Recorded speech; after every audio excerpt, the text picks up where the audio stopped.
Também, gente, como eu falei pra vocês, é um conteúdo bastante, assim, é mais sentimental, mais expressivo.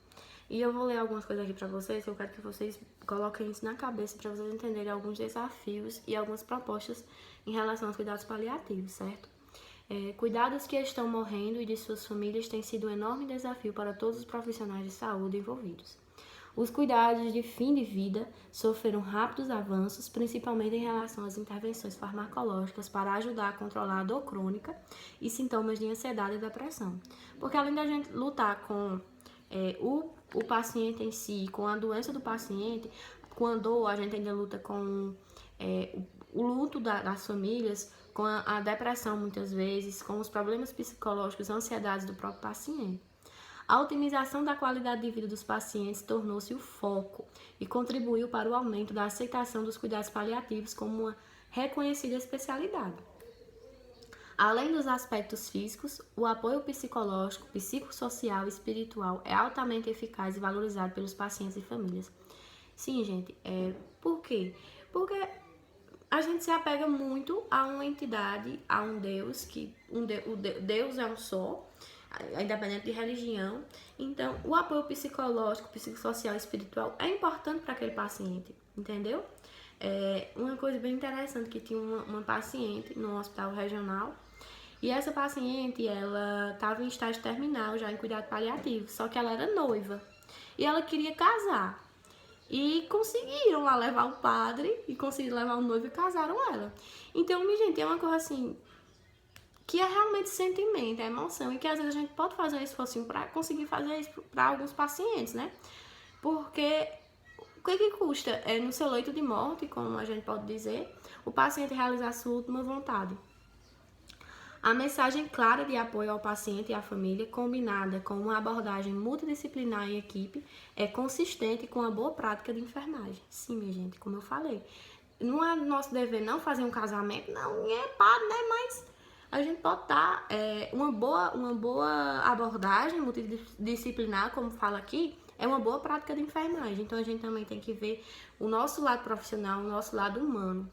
A equipe de enfermagem estão em uma situação única, sendo os únicos cuidadores próximos ao paciente nas 24 horas do dia. Tá vendo aí nossa importância, minha gente?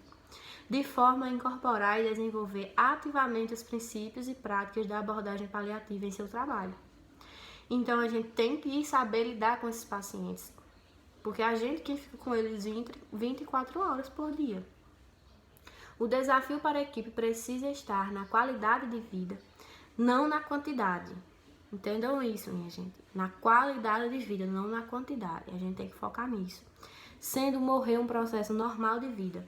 Isso os obriga a pensar holisticamente e a afastar um modelo terapêutico focado na doença. A gente foca na doença? Não, a gente foca no paciente, no bem-estar daquele paciente, certo? Logicamente que a gente vai tratar a doença também do paciente, mas a gente também, nos cuidados paliativos, a gente também tem que ter uma visão muito além daquele cuidado com a doença. Cuidado com o paciente, com os familiares. A gente vai ver algumas definições de termos aqui e eu quero que vocês entendam bem detalhadamente cada um.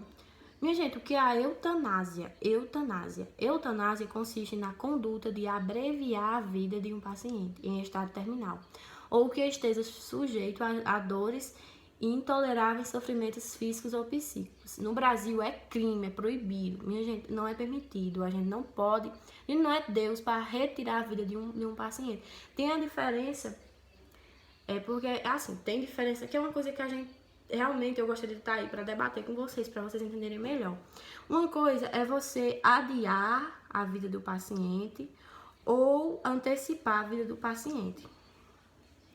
Quando eu antecipo a vida do paciente, quando eu faço alguma coisa, por exemplo, aquela história de tipo, o paciente não tem mais jeito, quer realizar a eutanásia, que o que é a eutanásia? Retirar a própria vida. A gente vai lá com injeção letal, muitas vezes, e retira a vida do paciente, porque ele está em estágio terminal, vai morrer e ele não está aguentando mais. Isso é proibido aqui no Brasil, porque a gente não pode nunca fazer isso, minha gente. Ele não é Deus pra gente chegar lá e matar um paciente. Ela é crime, a gente matou. O paciente matou. Certo? E adiar a vida também não tem como, minha gente. A gente também tá adiando o sofrimento. Mas, professora, mas que confuso. E o que é que eu posso fazer? Minha gente, cada caso é um caso. Eu citei o casozinho da senhorinha, porque nesse caso os médicos não interviram, não adiantaram a morte dela e nem adiaram. Simplesmente, tipo assim, a morte chegou e deixou acontecer. Porque era pior tá intervindo lá, fazendo ressuscitação no paciente, que uma paciente bem idosazinha, minha gente, só aquela, assim como eu posso dizer, uma poeirinha em cima da cama, do leito. E a gente tá ali fazendo em cima da paciente, fazendo reanimação na paciente, a paciente quebrava os ossos, quando ela voltasse, retornasse, ia ser bem pior o sofrimento dela.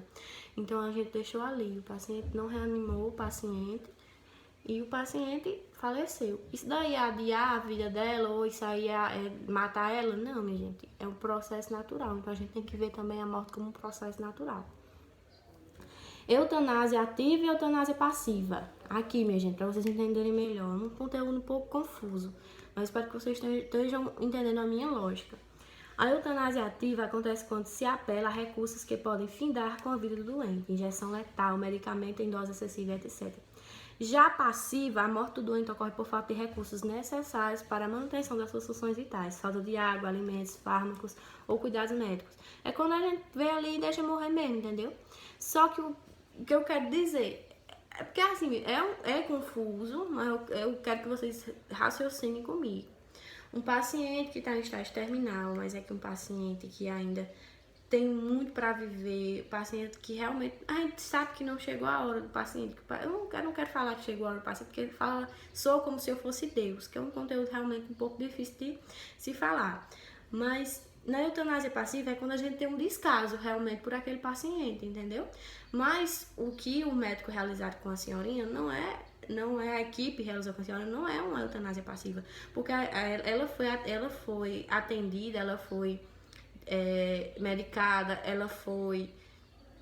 a gente tentou tipo assim, fazer de tudo para que o sofrimento dela fosse amenizado até a hora da morte, entendeu? Então a gente não, como é que eu posso dizer, a gente não adiantou a morte dela nem um pouco.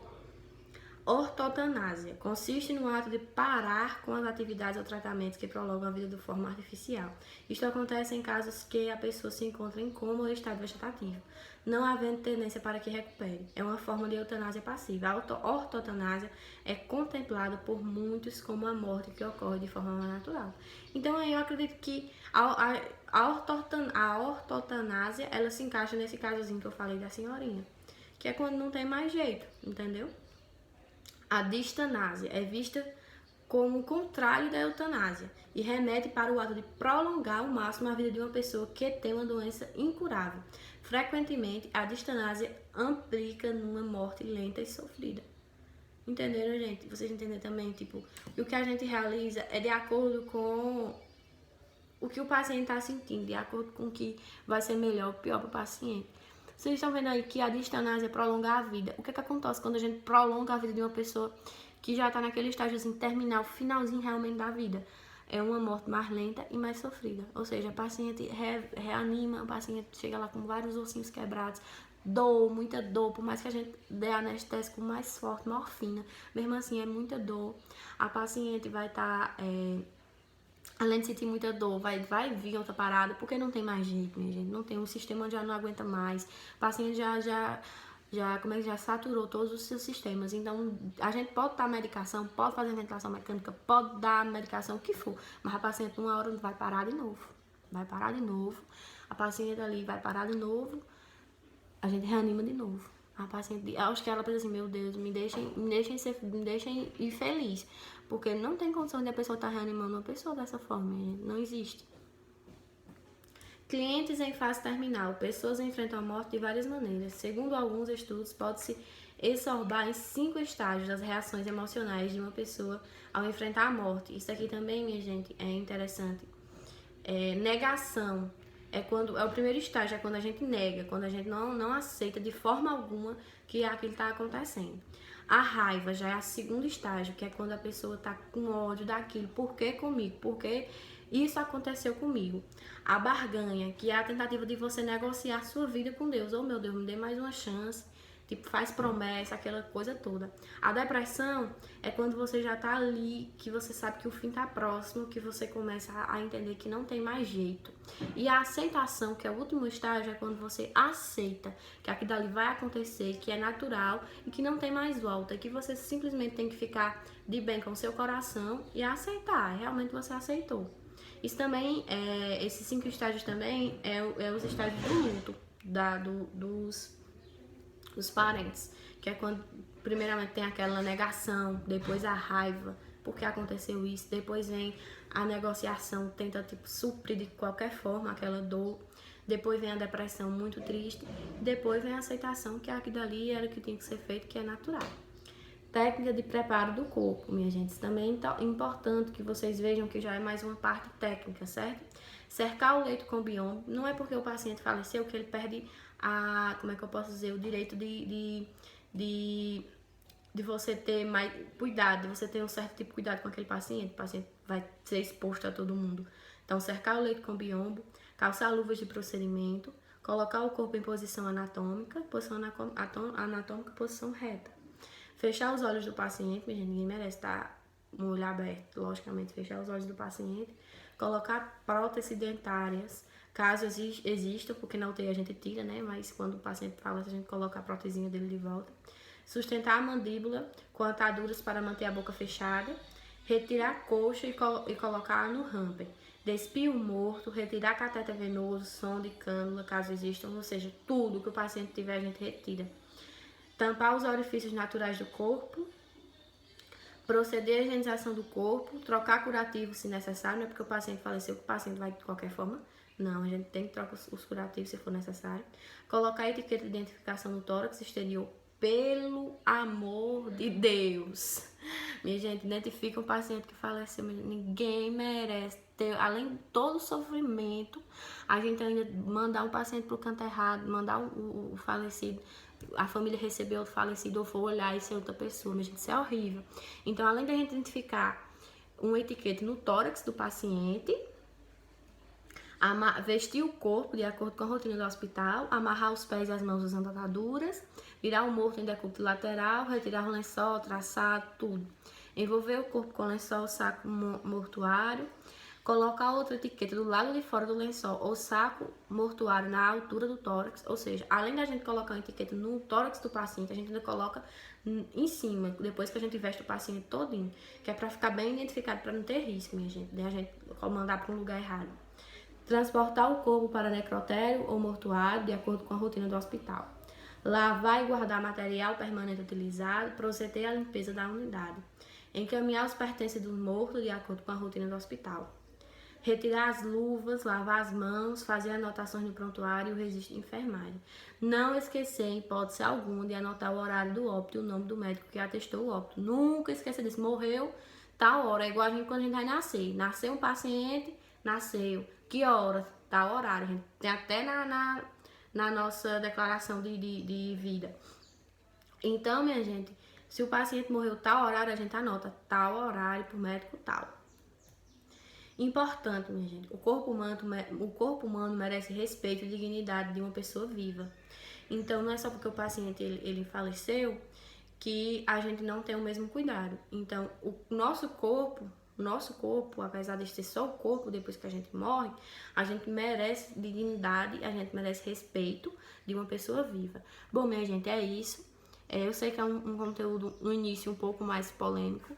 Qualquer coisa, estou no grupo para tirar dúvidas. Espero que vocês sigam um pouco o meu raciocínio, que vocês não ignorem algumas coisas, porque é assim, minha gente, como eu posso dizer, não é ponto de vista meu, é ponto de vista científico, é ponto de vista que a gente tem que seguir um raciocínio lógico.